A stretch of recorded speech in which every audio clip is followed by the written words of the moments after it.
सही बात, हक है। खामोश बद्दुआओं से डरो। बीमार जिंदगी है दवा मांग रही है, और ये रूह मदीने की हवा मांग रही है। अस्सलामु अलैकुम वरहमतुल्लाहि वबरकातुहू। मोहम्मद उवैसुर रहमान यूट्यूब चैनल के नाजरीन, आप सब खैरियत से होंगे, मुझे उम्मीद है रब की ज़ात पर। और जो बीमार हैं रब कदीर उनको शिफा अता फरमाए। मैं आपके सामने एक बहुत बेहतरीन सैयद अमीनुल क़ादरी का बयान लेकर के आया। ये बयान ऐसा है कि इंशाअल्लाह आपकी ज़िंदगी में चार चांद लगा देगा, आपके दिल की दुनिया बदल देगा। और सैयद अमीनुल क़ादरी का वो बयान जो आपको ये रुला कर रख देगा, बहुत ही बेहतरीन बयान है। आप इसको बगौर सुने और साथ के साथ वीडियो को लाइक ज़रूर करें, क्योंकि आप लाइक करते हैं हमको मोटिवेशन बहुत मिलता है और यूट्यूब हमारी वीडियो को ज़रूर पुश करता है अगर आप लाइक करेंगे। और इस वीडियो को अपने दोस्तों के पास ज़रूर शेयर करें। चलते हैं तकरीर की जानिब सैयद अमीनुल क़ादरी की ज़ुबानी। इसलिए कि आज पूरी दुनिया तबाही के दहाने पर है। घरों से आग के धुएं उठ रहे हैं, बस्तियां जल रही है, कहीं पर दिखने वाला धुआं है, कहीं पर न दिखने वाला धुआं है।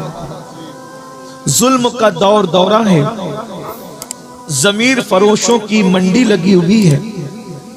इंसान जुल्म और जबर का शिकार है। इंसान एक दूसरे पे जुल्म कर रहा है, उसको एहसास ही नहीं है कि मेरा क्या होगा। वो सोचता है कि कौन है और मेरा कौन क्या कर सकता है। मासूम बच्चों का कत्ल हो रहा है, कातिल सोचता है मेरा कौन क्या बिगाड़ेगा। मेरे पास दौलत है, मेरे पास ताकत है, मेरे पास कुव्वत है, मेरे पास हुकूमत है, मेरे पास इख्तिदार है। मैं चाहूं घरों को जला दूं, मैं चाहूं बच्चों को कत्ल कर दूं, मैं चाहूं लोगों के साथ बुरा सलूक करूं। इस तनाजुर के अंदर जब आप इमाम हुसैन की जिंदगी को देखेंगे तो इमाम हुसैन वो हस्ती है जिसने दुनिया को ये तसव्वुर दिया है कि जुल्म करना भी नहीं चाहिए और जुल्म सहना भी नहीं चाहिए। इमाम हुसैन ने वो बेदारी पैदा की है, जुल्म मत करो, बल्कि उनके वालिदे बुजुर्गवार सैयदुस सादात मौलाए कायनात सैयदना अली करमल्लाहु ताला वजहुल करीम फरमाते हैं, अल्लाह काफिरों को तो मोहलत देता है मगर अल्लाह जालिमों को मोहलत नहीं देता। जुल्म की उम्र बहुत ज्यादा नहीं होती और जालिम की उम्र भी बहुत ज्यादा नहीं होती। जब किसी को देखो कि वो जुल्म कर रहा है तो समझ जाना बहुत जल्द ये तबाही के दहाने पर पहुंचेगा, बहुत जल्द ये बर्बाद होगा, बहुत जल्द ये सफ़े हस्ती से मिटाया जाएगा। अल्लाह अकबर। आप अंदाजा फरमाएं, इमाम अली मकाम अला जद्दी वाली सलाम जुल्म के खिलाफ उठने वाली एक तहरीक का नाम है। अफसोस हमने इमाम हुसैन की करामतों को तो देखा, हमने इमाम हुसैन के फजाइल को तो देखा और देखना भी चाहिए, लेकिन किरदार हुसैन आज हमारी निगाहों से पोशीदा है। इमाम हुसैन उस जरी, उस बहादुर और ऐसी ताकतवर हस्ती का नाम है जिसने वक्त के जालिम के खिलाफ सीना सिपर होकर के मैदान करबला में आकर के खड़े हुए थे और दुनिया को बताया था जब जुल्म हो तो जुल्म के खिलाफ खड़े होना चाहिए। अल्लाह अकबर। यजीद उस जालिम का नाम है जिसने सौतेली माँ पे जुल्म किया। यजीद उस जालिम का नाम है जिसने महरमात पर जुल्म किया। यजीद उस जालिम का नाम है जिसने शरीयत पर जुल्म किया। यजीद उस जालिम का नाम है जिसने कौम पर जुल्म किया। मेरे इमाम उसके खिलाफ उठ करके खड़े हुए और लोगों को बताया कि जालिम की हैसियत क्या होती है। याद रखना, जालिम ताकतवर नहीं होता बल्कि हमेशा जालिम बुज़दिल होता है। अल्लाह अकबर। मुझे जुल्म पर बात आई तो बात अर्ज करूं बड़ी माजरत के साथ। हम भी जुल्म करने जालिम हैं हम लोग। हुसैनी कभी जालिम नहीं होता। हुसैनी मजलूम तो हो सकता है, जालिम नहीं होता। लेकिन आज हम जुल्म कर रहे हैं। बेटियों पर बाप जुल्म कर रहा है, बीवी पर शौहर जुल्म कर रहा है, मुक्तदी इमाम पर जुल्म कर रहे हैं, पड़ोसी पड़ोसी पे जुल्म कर रहा है। हम भी जालिम हैं। थोड़ी सी दौलत आई, जालिम हो गए। बीवी पे जुल्म क्या है?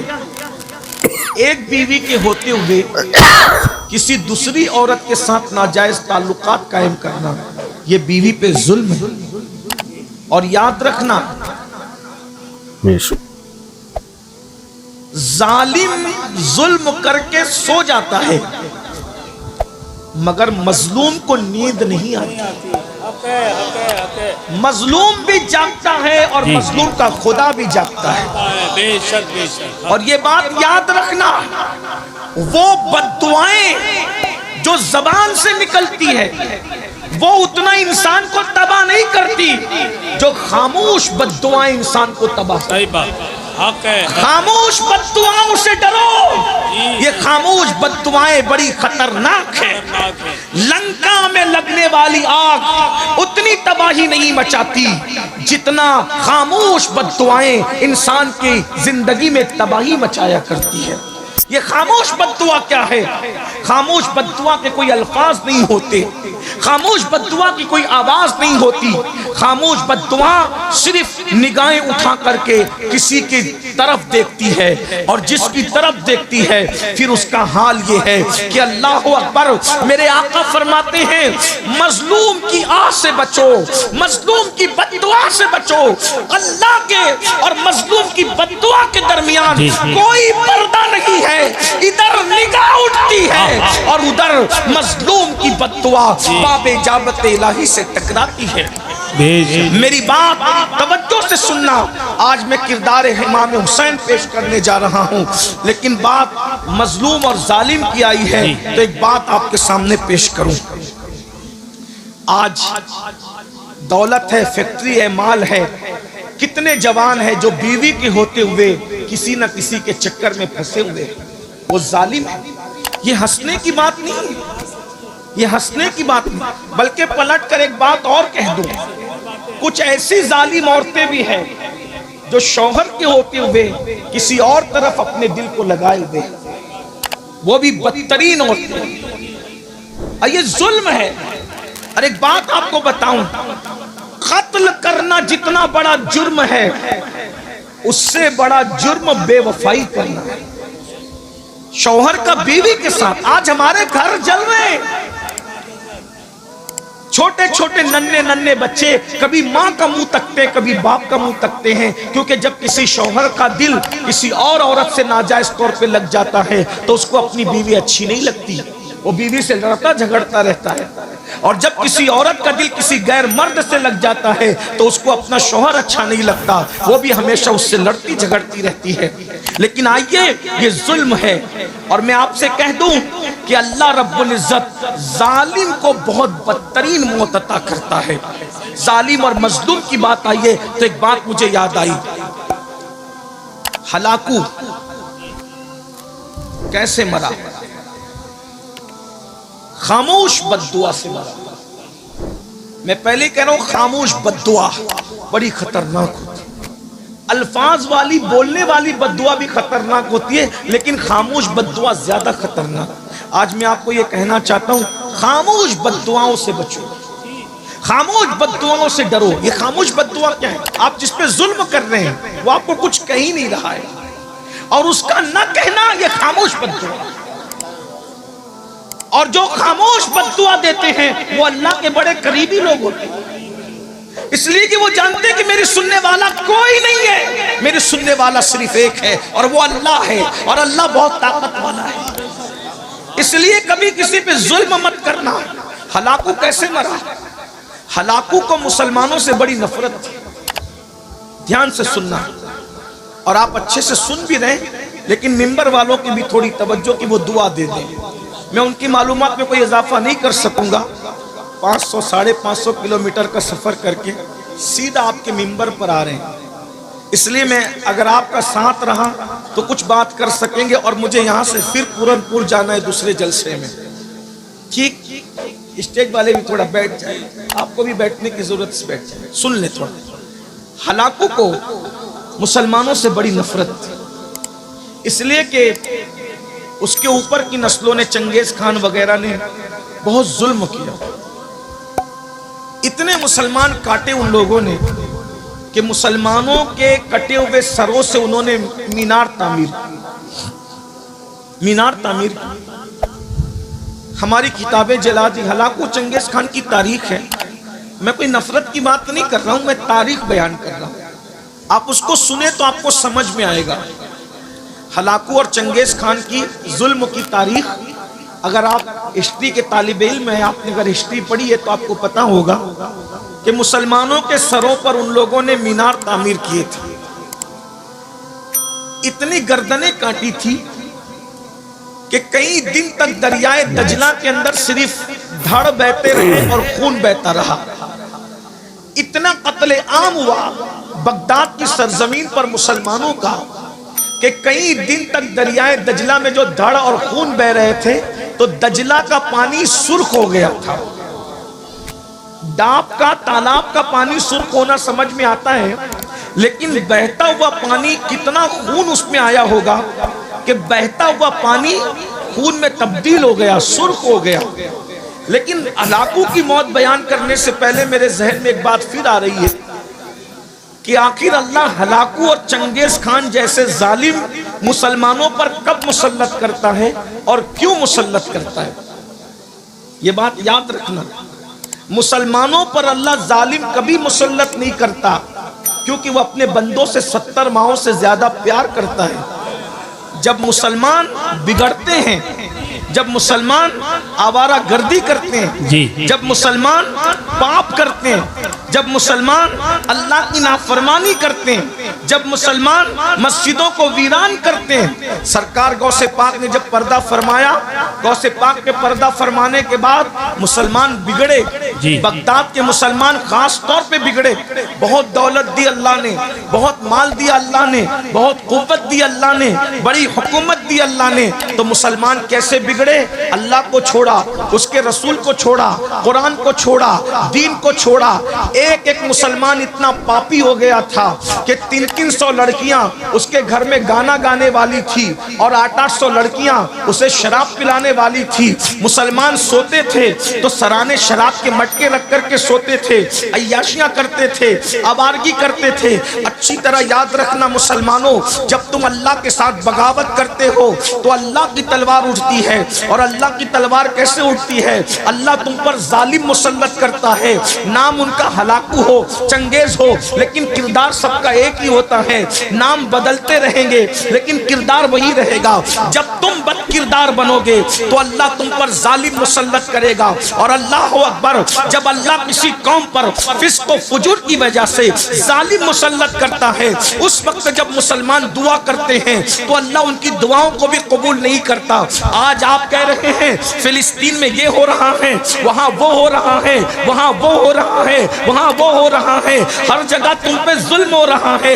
मैं इस वक्त तो जालिमों को कुछ नहीं कहूंगा, लेकिन तुमसे कहता हूं, बताओ क्या हलाकू और चंगेज के दौर के मुसलमानों से हमारा हाल कुछ मुख्तलिफ है? जो वो कर रहे थे वही तो हम भी कर रहे हैं। अल्लाह अकबर, अल्लाह अल्लाह। पूरी पूरी जिंदगी आज का मुसलमान मस्जिद का जीना फजर में नहीं देख पाता, मस्जिद का दरवाजा नहीं देख पाता।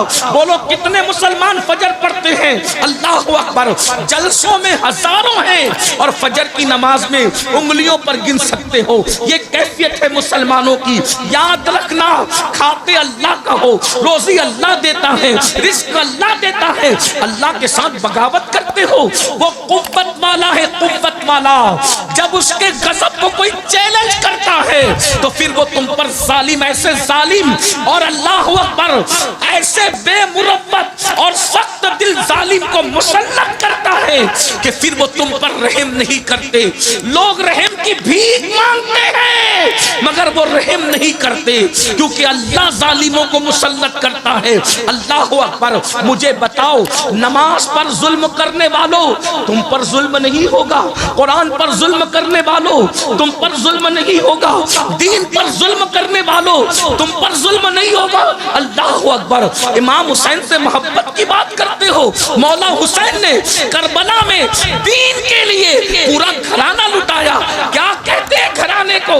अरे घराना किसे कहते हैं? जवान बेटा लुटाया दीन के लिए, 6 महीने का मासूम लुटाया दीन के लिए, उनकी बेटियां, बहुएं, बीबी, अल्लाह अकबर, बहनें, उनके दुपट्टे लूटे गए सिर्फ इसलिए कि उनके दुपट्टे लूटेंगे तुम्हारा दीन बच जाएगा, हमारा दीन बच जाएगा। हमने कोई परवाह की? हमने तो खूने हुसैन को शरबत और खिचड़े पे तौलने की कोशिश की।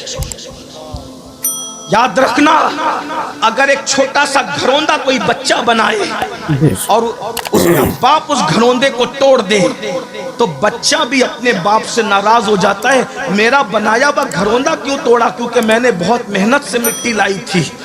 बच्चे के बनाए हुए घरौंदे को बाप लात मार के तोड़ दे तो बच्चा भी बाप से नाराज होता है कि आपने मेरी मेहनत को तोड़ दिया। बताओ सुन्नियों, जब तुम इमाम हुसैन के नाम के नारे लगाकर मस्जिद को वीरान करते होंगे तो इमाम हुसैन की मेहनतों पर सवालिया निशान खड़ा होता होगा, तो करबला में इमाम हुसैन कितना बेचैन होते होंगे। नहीं लगता आपको? आपके बच्चों की मेहनत को आप घरौंदे की शक्ल में तोड़ दो तो बच्चा तड़पता है।